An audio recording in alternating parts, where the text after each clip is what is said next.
آپ تشریف لے جا رہے ہیں مکہ چھوڑ کے مدینہ، راستے میں بھوک لگی، رابغ ایک خیمہ دیکھا، وہاں ایک بوڑھی عورت بیٹھی۔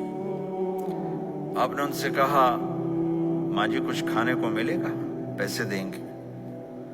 اس نے کہا بیٹا بارش نہیں ہوئی، کچھ بھی نہیں ہے، قحط ہے، کھانے کو بھی نہیں ہے، پینے کو بھی نہیں ہے۔ تو ایک بکری کھڑی تھی، بالکل کمزور، اس کے جسم پر صرف کھال تھی۔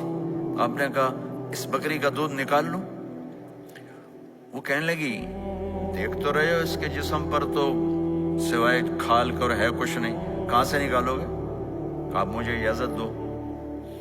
اب چونکہ ایک عجیب سا واقعہ ہو رہا ہے کہ ایک ایسی بکری سے دودھ نکالنے کی بات ہو رہی ہے جو چل بھی نہیں سکتی، تو بڑی آپ کو ایسے غور سے دیکھنے لگی کہ یہ کون ہے، یہ کون ہے جو اس مری ہوئی بکری سے دودھ نکالنا چاہتا ہے؟ تو غور سے دیکھ رہی، تو آپ آنکھوں میں سما گئے۔ پھر اس نے اس کو بیان کیا۔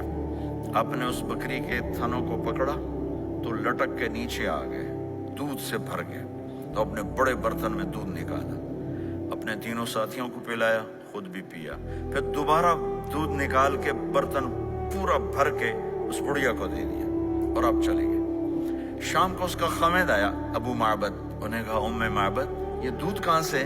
کہا اس بکری کی۔ کہا پاگل ہے، یہ تو چل نہیں سکتی، اس کا دودھ کہاں سے آ گیا؟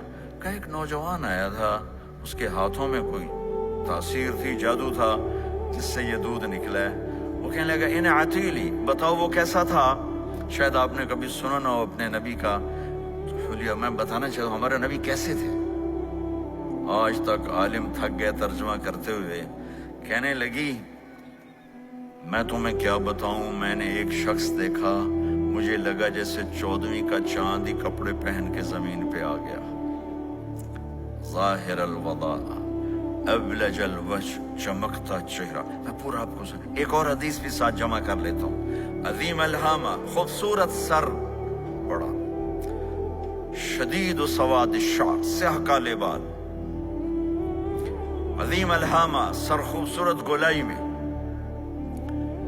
واسع الجبین، کھلا ماتھا، ازہر اللون، کلیوں جیسا خوبصورت رنگ، چمکتا ہوا۔ پھول میں چمک تھوڑی ہو جاتی، کلی میں زیادہ ہوتی۔